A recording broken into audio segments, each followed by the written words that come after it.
Hello everybody and welcome to Sin City Living. My name is Jason. Amy. I'm Louie.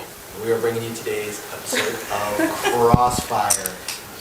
A quick thank you to all of our patrons. We're still putting out 2 or 3 or more exclusive videos every week onto that site for you guys. I want to make sure that you guys are getting some exclusive stuff. If you're curious about it, just check the description of the video down below. And otherwise, we're going to get into today's video, which is coming from some viewer questions. And this one is the most expensive mistakes that we have seen. Now, I will say first that it's all a matter of perspective. For instance, the $10 mistake that cost a dealer their job is the most expensive mistake that they've ever had. Right. So it's a matter of perspective, absolutely. Because a lot of mistakes, like in crafts, it's really hard to have an expensive mistake actually make it to the player and stick. You know, if the dealer is a little bit sloppy or firing out their payouts to where it takes us a second to see that it was wrong, the player may get it in their hand, but we'll still be able to get it back. Right. But there's always so many eyes watching on craps that it's very, very difficult, especially once you get into the bigger denominations, that there's always people watching. So Multiple people. Right. 2 or 3 people at the minimum, not even counting people that come over to watch over the box's shoulders. So with craps, it's kind of difficult to have really expensive mistakes make it to the player and stick. Right. Mistakes do happen, but they get caught. But for some of the other games, especially when you've got nobody else watching, because the thing with craps is 4 people on the table, we're watching each other, and every dealer that's cutting out a payout has somebody assigned to watch their payouts, be it a stick person in the box. And if they're dealing in large enough denominations, I guarantee you all 3 of the other people are watching them. So you've got multiple people, but you go into another game like, let's say, roulette. You're by yourself. Your floor person might have a $100,000 marker on a table 2 tables over, so they're watching that guy, and there's only one floor person, so you're literally by yourself. So you're more likely to have mistakes pop up on the table games, which is why she can see more mistakes than I have.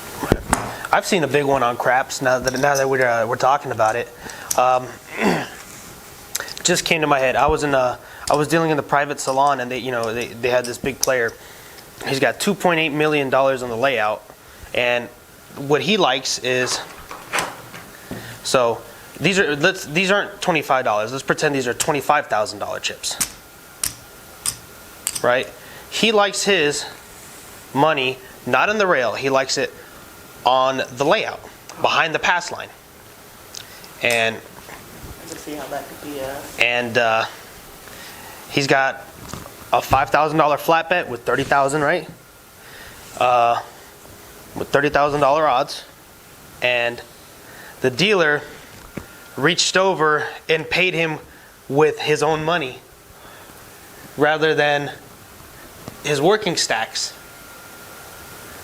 And luckily, like I said, we're in the private salon, so we have, and this is a big game. This is a multi-million-dollar game. So I just thought about this. It's funny because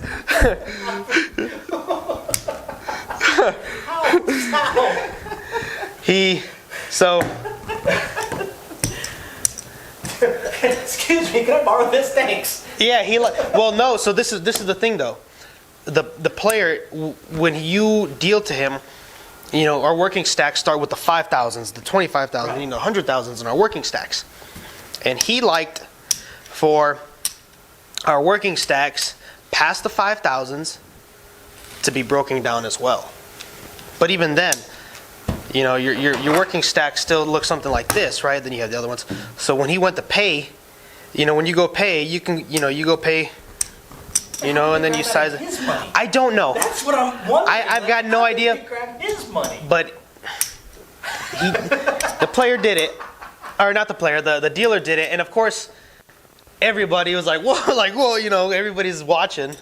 So we're like, whoa, and then the player's like, you gonna pay me with my own money? Luckily, he was a nice guy.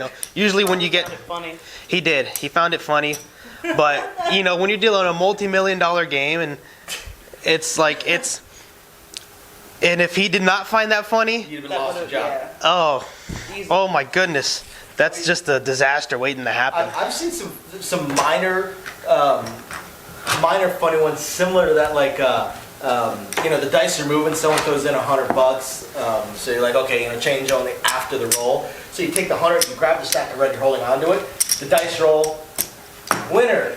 I've seen a dealer go to give them their 100 and size into their flat bet and pay them with their own money as they're handing it to them. Because it's just like a sheer reflex when you have a stack in your hand. Pay the winner. But they pay the winner and then give them the rest of their change. And I'm like, you gave them 100 change and you used it to pay their own bet. Like, Hey, what? Hey, nice win. You broke even. You broke even. Good win. Good win. Make sure you take care of the dealers. Yeah. That's mine. That's funny. I got another funny one. I was on a reserve game the other day, and there was a $900 place bet on the 9, or my apologies, the 6, and it pays $1,050, right? $1,050. So he cuts out $1,000, and he just tapped in the base, the dealer, and he's one of the best dealers I've ever seen ever, and he's actually one of the best dealers in the casino. So he cuts out $1,000 chip, and the move is to cut out, 250s. Well, he didn't have time to get situated, so he cuts out, and he doesn't look because when you don't look at your hands, when good dealers don't look at their hands. He cuts out a yellow and 2 purple, so he cuts out $2,000 instead of $1,050. So and then he does a press move, whatever, and everything was smooth. Everything looked right, and everything would have been right If it was right. if it was the right, the right payout. And it was so hilarious because everybody's like, we're like, whoa, we're like, you gave him this much. He's like, but then everything's messed up because of the change and what the player wanted to go to. And because he's such a respected dealer, and he's actually he deals a lot of high limit, his response is, I got a lot going on over here. Well, here's one for you that is less of it's not so much a payout mistake, it's just a mistake as far as doing your job, where you just get comfortable doing your job. I knew a guy a few years back. He was a floor, and dice was one of his games.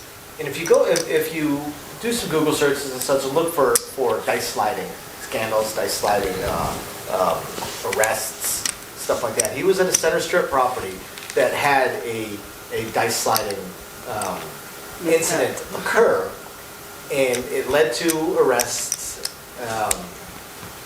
But it cost the casino a lot of money before it was caught, and he was the box for that. He got fired because of that. Jeez. And we asked him about it after the fact, because I didn't even meet him until after this happened. They asked him about it, and he actually said, I was lazy, I just wasn't watching, I wasn't paying attention. Because when the dice are sliding, I noticed it right away. The dice slide even once, I noticed it, and then I'm watching the throw after that to see if that was an isolated oops, or if they're actually trying to do that. Right. And he didn't, and it carried on for hours. So yeah, that was an expensive mistake because it cost the casino, I think, over $1 million, and cost him his job.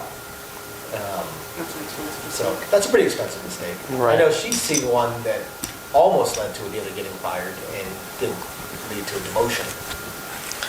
Yeah, our biggest player at the casino I'm at, betting 3 hands, 30,000 apiece, and having a good time. The boss that was watching the section in the game was talking to another table, not paying attention to this game, and was fixing something on another table, and the dealer that was dealing the game, I can't remember if she overpaid or didn't pay correctly. Anyways, something was paid incorrectly. Something was paid that shouldn't have been paid, and it was a $30,000 mistake. He didn't catch, but surveillance did. Right. So anytime surveillance calls down, it's at minimum a write-up. Dealer, I know, got a write-up, and the pit boss, it was a pit boss, got demoted for said mistake. Which, I mean, at a non-center strip, 30,000 is a big deal. Right. Very much so. And, sometimes mistakes can happen. There's absolutely nothing you can do about it. Right. One casino I worked at, the floors got super frustrated because they had hired, whoever's in charge of hiring, one day they just apparently mentally took the day off. They Mentally took the day off. 4 dealers that had never been to a dealing school. Oh my goodness. They weren't auditioned, they weren't given a test. A couple of them couldn't speak any English, which is actually semi-normal for this place. They had a lot of dealers that couldn't really speak English. But Is that your other? these dealers did not know that an ace was a 1 or an 11. Oh. What do you think it was? I have no idea. I tapped one of them. Ace is an ace. What do you mean? Ace is an ace. I'd only It's been got no dealing value. for a It's an couple ace. of months. I've been It's the dealing highest for a couple card. of months, and the floors were having me and another guy that had been hired right along with me actually shadowing these dealers and fixing their mistakes. Again, I've only been dealing for a couple of months. I tapped one of them, and typically when there's only one player on the table and for blackjack, when you tap them, you're kind of spaced out. Like you're kind of looking around or whatever, because there's one freaking player. You're just waiting for them to hand you the cards, and then you come on in. Right? So I tap and I look around for a second. Then I look back, and the dealer's still just standing there, and they're frozen. And I look over, and the cards in front of the dealer, it was 2 king, 4 7 3 10. Oh, they're quite a bit So, over. At 16 they hit for 23. At 23 they hit again, and then they hit again after that. And this was indicative. Apparently that was the second time that it happened that day. And they were just a mess constantly. They couldn't count. They couldn't deal. They couldn't figure out the side bets, even though it was on the table, the little chart. Oh, yeah. Pair square is about the easiest side bet that you can imagine. Right. And You got 2 of the same cards. Pay could it. not handle that. Except for faces, it have to be the same thing. Yes. Could not figure that out. And yet, by just sheer bad luck, we had someone go on for a little off-strip casino, go on a run of ages. They had maybe a $50 buy-in on blackjack, and they were up to betting table max. They were betting $1,000 a hand, and they had like 30,000 in front of them. And Whoa. The That floor, never happened to us. the I know. floor We don't is play, like, but Right. the floor is like. I wouldn't mind having one of those. He's getting yelled at by the casino manager, like, why aren't you, you need to be watching this table. And he's like, so I can get written up when all 3 of these other tables have constant mistakes. And Right. when you have a $5 mistake every 4 minutes on 3 different people, and you want me to watch this game that actually has a decent dealer, yes, if there's a mistake there, it's going to be a $1,000 mistake, but I guarantee you we're going to lose more money over here. Right. And he was furious oh, yeah. at, I mean, that's at this, because there was going to be mistakes in his picks. Since he had all 3 of them in his pick, there was going to be course. mistakes that he was not going to be able to catch, what and it wasn't going to be his fault. That's brutal. That's Yeah. really I brutal. mean, it was. And it's not like they got paid well enough to Right. It was. Crap. Oh no, they did it too. It was Oh, I just know. Terrible. Terrible. The thing about mistakes is if they're caught, they can be fixed. No worries, We can fix it. We can fix them. Like I was saying about the one with the 1500, with the 2000 instead of 1050. We caught that. Easy mistake. Good dealer. Things happen. Say, brush it off. Hey, I got a lot going on over here. Okay, no worries. We all caught it. We caught it. It's Like we said, we can pay anything wrong. right. But We'll then take care of fix it. Right. But but the thing is, you don't fix your own mistakes either. Oh, Like yeah. that. Like it says I've got a lot going on here. Well, we all caught it. The boxman caught it. No worries. But nobody tried to hide it. Nobody tried to hide it. It's Yeah, that's actually that actually happened the other day. About not fixing your own mistake. One of our dealers, he made a very small mistake. He forgot to pay somebody. He underpaid somebody. Now this is a dealer that 4 out of his 5 shifts sits box, so it's basically a dual rate.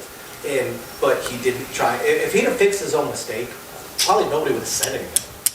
right. But the reason he sits box in the basically dual rate is because he does the right thing. Right. He's a bit lazy, so he stood there.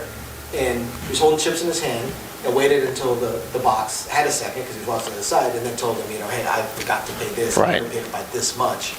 And he's like, okay, go ahead. Right, it's that easy. Just, hey, I forgot to pay him this much, I owe him this much. Boom, you're done. Exactly.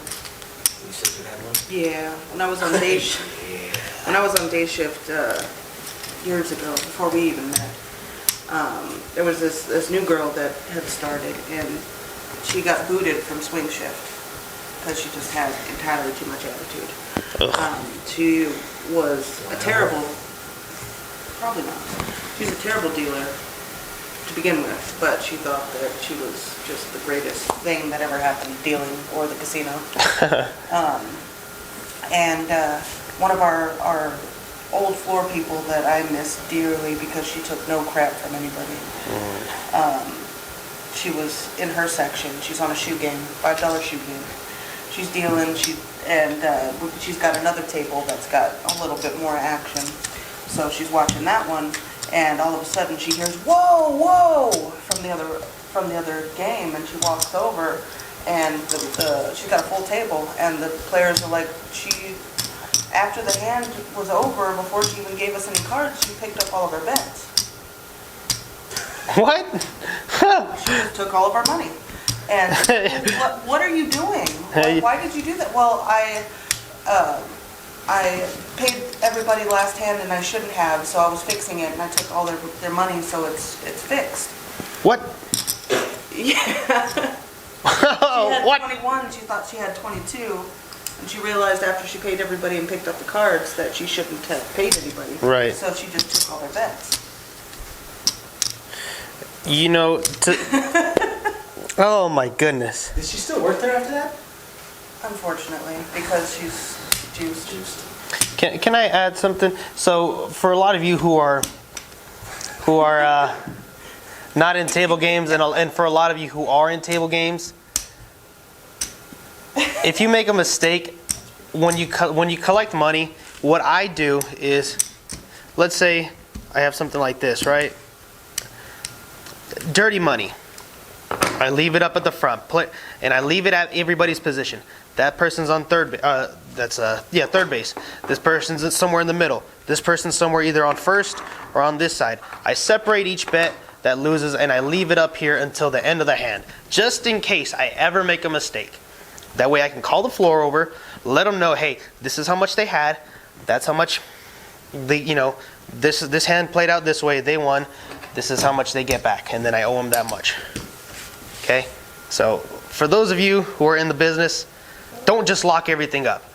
That's a little secret for me that I've picked up throughout the years. Cover your butt. Always. And don't try to fix your own mistakes. No.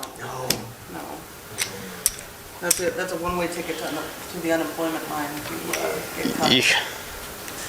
You're gonna go from working, freaking, I heard you were a deal at the Bellagio.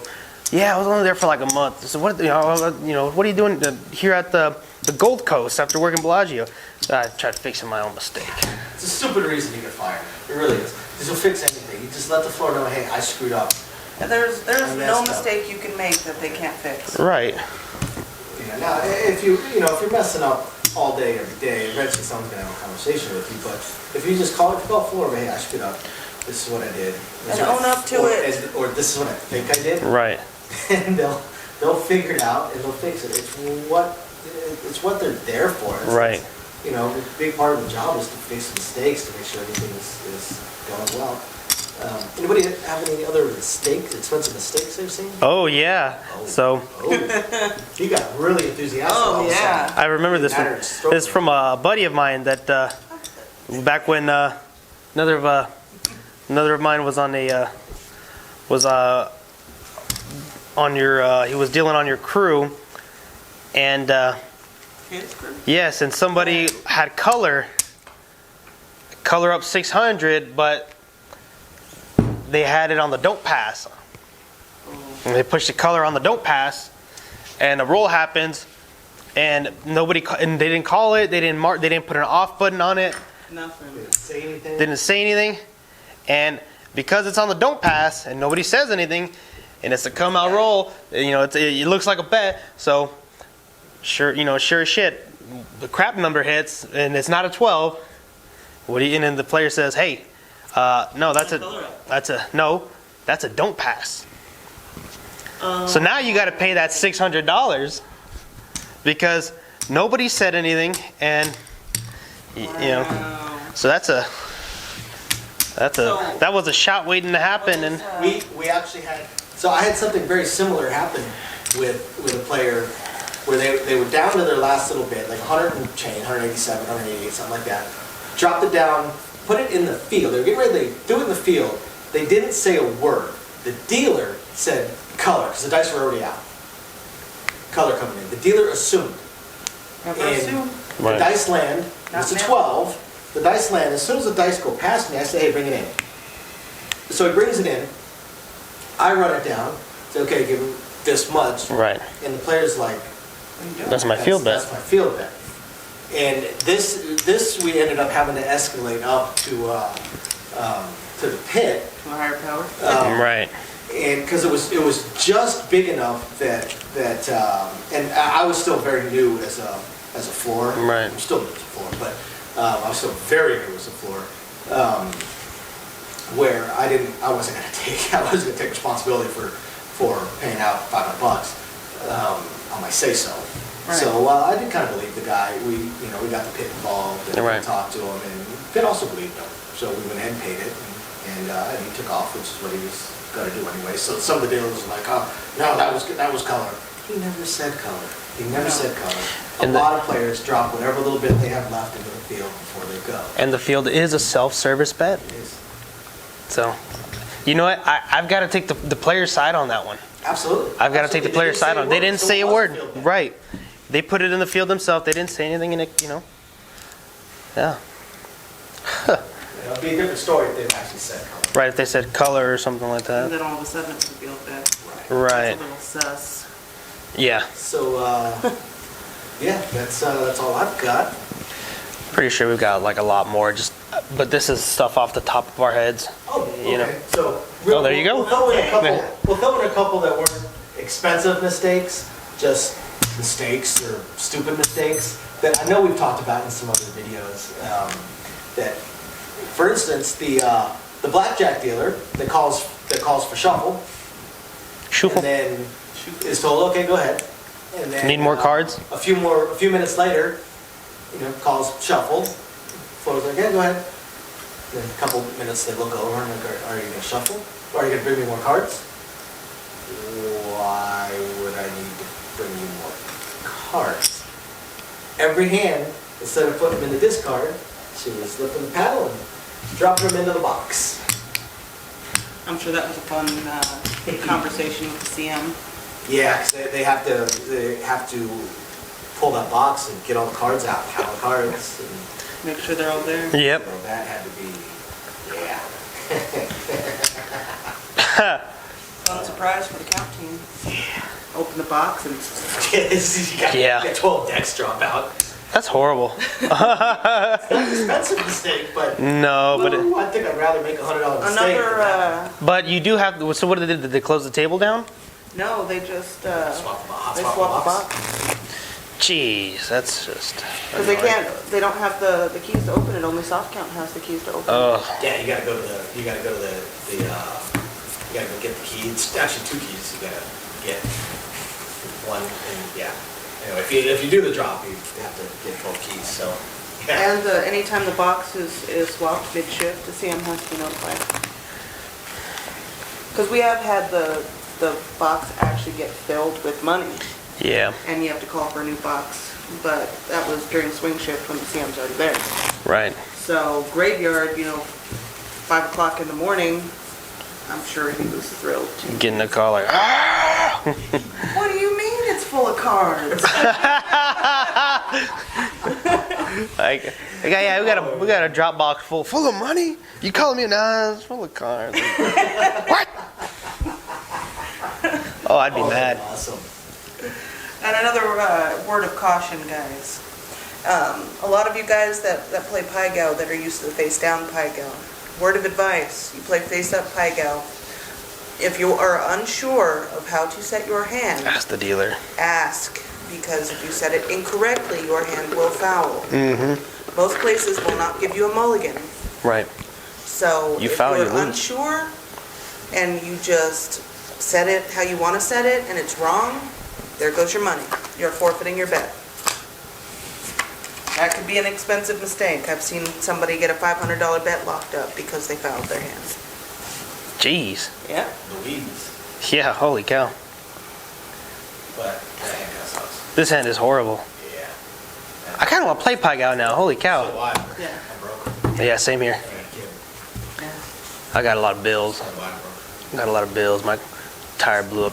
Told you guys about that, right? Yeah. So I'm paying that back. Anywho, thank you everybody for watching.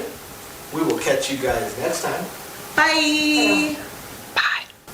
Thank you everybody for watching today's video, and as promised, a little bit more detail on things that we are working on. So again, we want to continue trying to expand the channel. We're really hoping to be able to add roulette as soon as possible, and then some video keno, video slots, stuff along those lines. Unfortunately, it ate up almost all of our cash, paying off all of our bills during the month of January while we were down. And now that the holidays have ended, YouTube's payouts have dropped significantly. So we're kind of treading water here as far as all that goes. Do have a lot of things we want to add, though. Not just those things, those additional games, and hopefully some carnival games and such like that. But the live streams. The biggest problem right now with the live streams is with 3 jobs combined between the 2 of us, 4 if I include the 20 to 30 hours a week I'm putting into the YouTube channel. It's very, very difficult for me to have a day and time that I can commit to doing the live stream every single week, because we also have our very young child to take care of. But I'm trying to figure that out. I'm thinking it's probably going to end up being on Monday nights or Tuesday afternoons, or possibly both. I intend to do at least one live stream exclusively for our patrons, and then another one on the YouTube channel. So possibly both days. We also have a few other things that we really want to attempt to move forward on. I'm just running into either time or skill set issues. I do want to eventually have a website going for us. I did used to program websites over a decade ago. A lot of things have changed, and I just don't have that time. And not a whole lot of knowledge on the current state of building websites, hosting what sites can host, and how to build up the e-commerce stuff. So if anybody has any skill sets along those lines and would like to answer some questions or just help us out, shoot us an email, sincitylivingLV@gmail.com. Also, I really hope to be able to start adding some exclusive stuff from Sin City Living, logoed shirts, hats. I'm looking to get custom dice made, even custom layouts made, although those would be pretty expensive.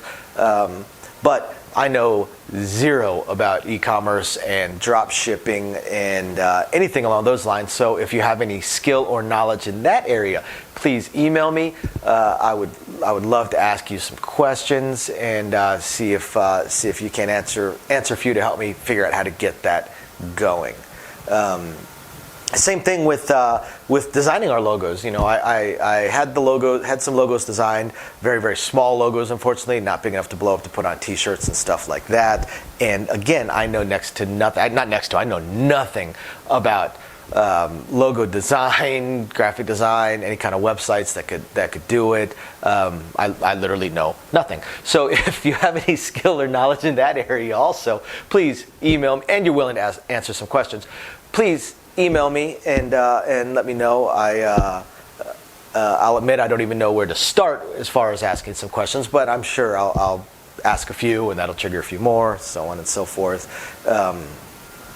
So yeah, there's that, and of course we do hope to continue to improve our AV setup, but I am an AV moron, so also right there, if you have any skill sets or knowledge in that area, please email me, and are willing to answer some questions. Please email me and let me know. We would love to help. Otherwise, again, thank you everybody for watching, and we're very excited to continue bringing you our videos. Bye now.